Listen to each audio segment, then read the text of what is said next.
good, everybody? Welcome back to the BlitzCity Podcast, where today we are going to be breaking down the wide receiver position for Jackson State. Guys, with the season being so close, you know it's this time of year. This is what we do. Now, this could have came a little earlier than it did. I do apologize for that. But let me know down below what position you want to see next with the season being so close.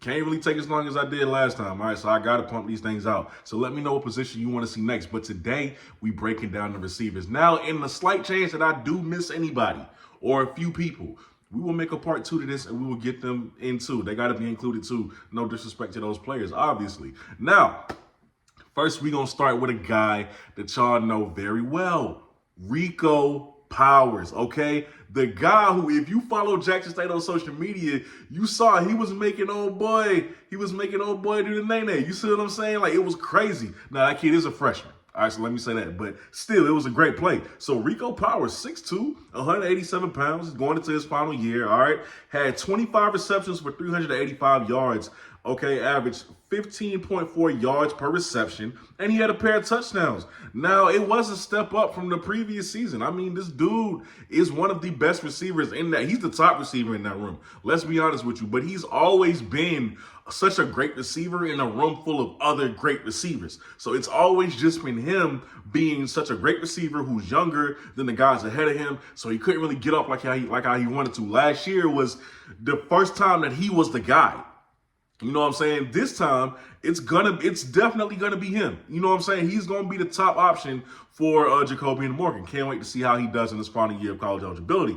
Now, Fabian McCrae is next. Also an absolute dog. 6'2", 192 pounds. Played in 11 games. 41 catches, 584 yards, 4 touchdowns, 14.2 yards per catch. I mean, man, that's what you call production. That is what you call production. Fabian McCrae and Rico Powers are going to be a great duo together. Like I said, why so many people are sleeping on Jackson State, I don't really understand, because the options that you have in the wide receiver room with that quarterback that you do, I mean, it kind of makes y'all dangerous. It really does, especially now that y'all have another year together, or, you know, more time together to get that chemistry down. It kind of makes y'all a lot more dangerous than people would think. Next up, Kobe Paul, a fan favorite, right? We all love Kobe Paul. Kobe Paul, 6 feet, 187 pounds. I think he's a redshirt junior. Somebody correct me if I'm wrong in the comments, because I could be wrong with that. But I do think he is a redshirt junior. Maybe he is a senior. Played in 11 games last year too, but he wasn't like the starter, right? But he played in 11 games last year, had 21 receptions, 259 yards, 12.3 yards per reception. Okay, this man, he saw his first real action of the year last year.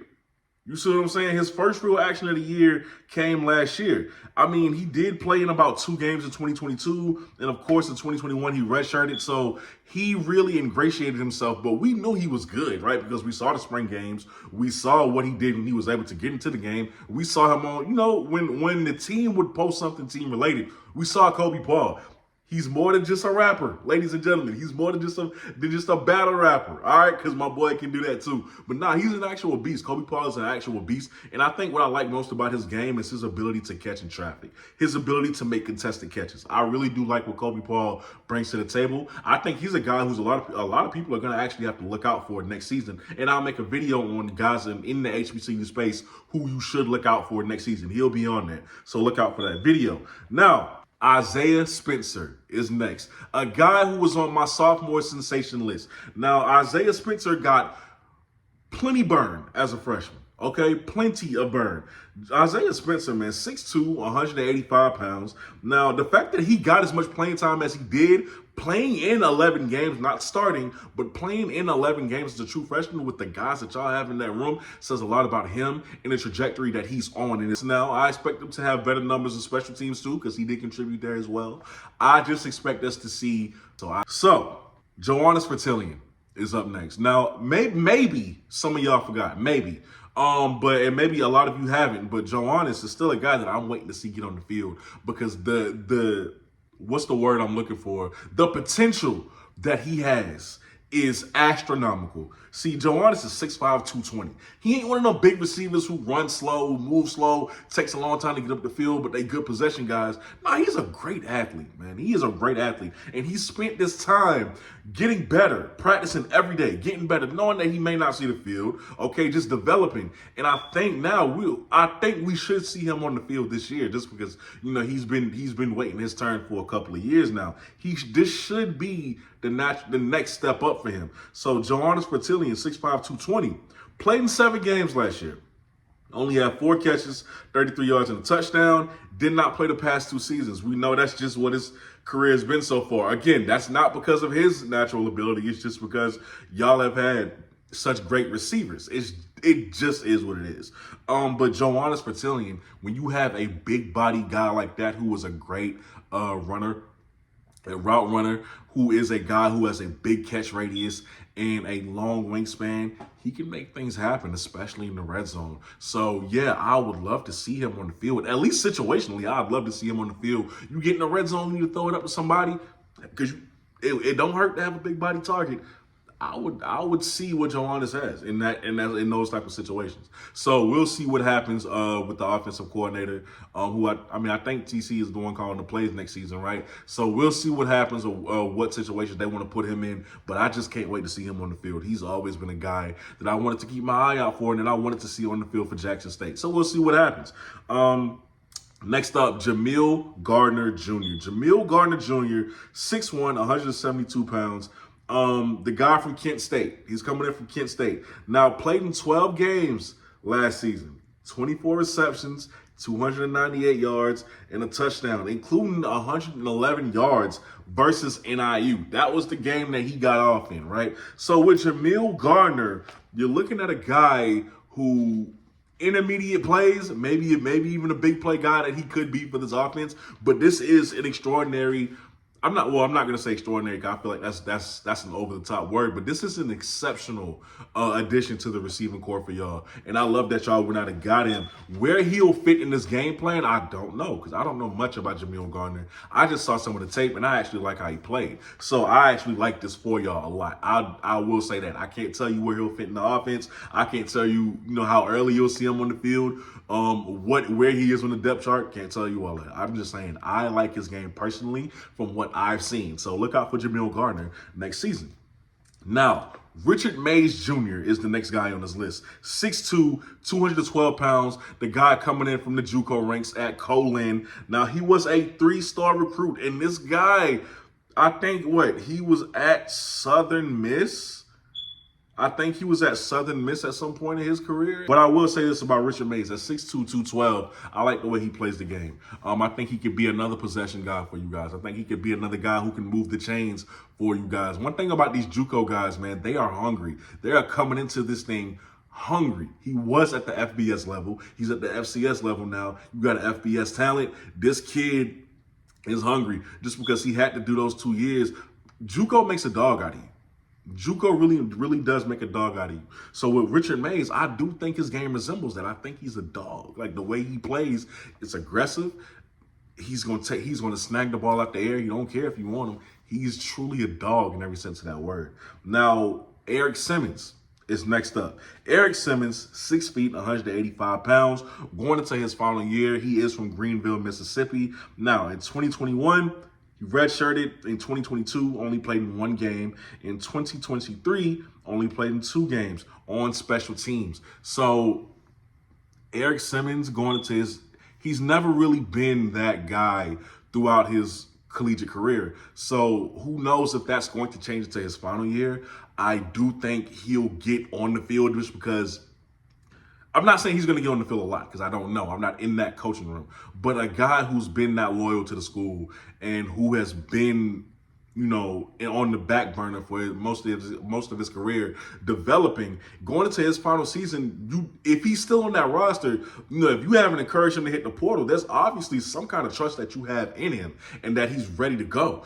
Maybe you will see Eric Simmons at some point. We'll see. Next up, Travis Terrell Jr. Now, the freshman, right? The freshman. A lot of guys are very excited about him. Travis Terrell, 5'10", 165 pounds from Creekside, Georgia.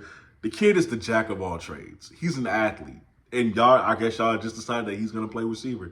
But the kid's an athlete, man, a bona fide athlete. He's dynamic, okay? He had FBS offers. This guy is one of I think when I make my top 10 impact freshman list, Travis Terrell, according with another guy that you have on that roster, who we're going to talk about next, might got to put them both on that list just because they are so dynamic as athletes, and they're not going to start. But I do think these are him and the next guy I'm going to talk about are two guys that you got to make room for, that you got to get a couple plays in. He needs to be one of those guys who bio reads after his first year.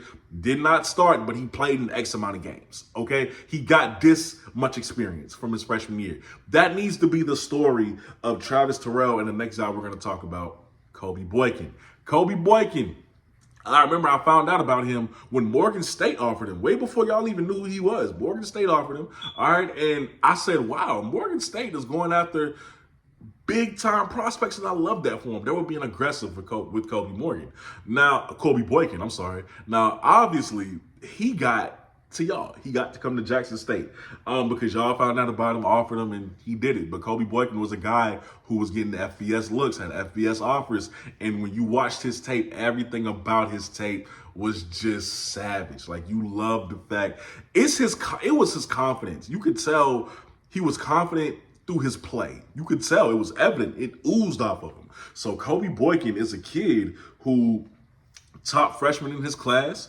Game-breaking ability. I wrote all this down when I first found out about him. So I'm just regurgitating that. All right, game-breaking ability. His acceleration is what we do. His speed is great, but the acceleration is what we don't talk about. All right, his acceleration is really good. His speed can contribute in a multitude of ways for you guys. A multitude of ways. So Kobe Boykin, I know Travis Terrell is the guy making noise right now, and for good reason, because he's a dog. But Kobe Boykin, I think, is going to be a really good player for y'all, too. So, hey, y'all, the future's bright. The future's really bright at Jackson State.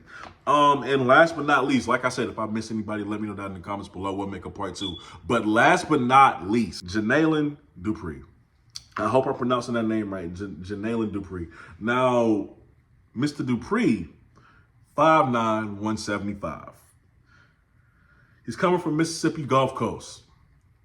Being that he's 5'9", you know what that means, slot. All right, right off the bat, slot guy. 6 catches, 164 yards, and 4 touchdowns in one game at the JUCO ranks. He was going off, but he was very productive at Mississippi Gulf Coast.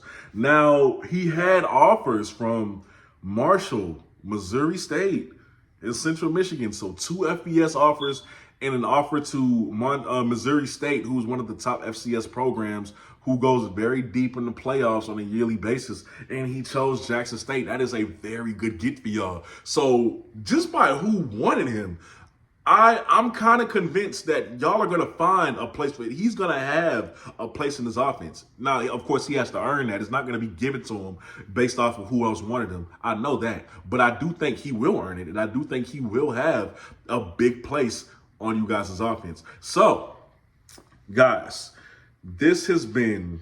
Oh, I'm sorry. He was also a first team all-conference player at the JUCO level. So, guys, this has been the wide receiver breakdown for Jackson State. Like I said, let me know what other position that you want to see next. I am very excited across from, my team.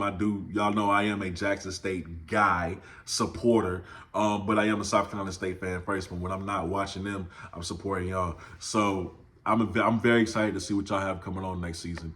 And although I haven't been giving y'all much content, I'm back now. I gotta get my own team out the way first, and then then I get to y'all. So we back. All right. Let me know. It's football season again. Let me know what position you want to see next. We'll get that out the way. We'll knock that out. We'll sit down right here and talk about it. If you like this video, please share it. All right. You know what I'm saying? Please hit the like button. Please subscribe if you haven't already, because it costs you absolutely nothing. And of course, I am at the point now where I'm starting to book my flights and book my hotels for upcoming games this season. One of the games that I will be attending is Jackson State versus FAMU. So these things do cost money. All right. So if y'all want to help out, with this content that I'm finna be giving y'all. If y'all want to help out and donate to the channel, you can do so through Cash App right here. That will be greatly appreciated.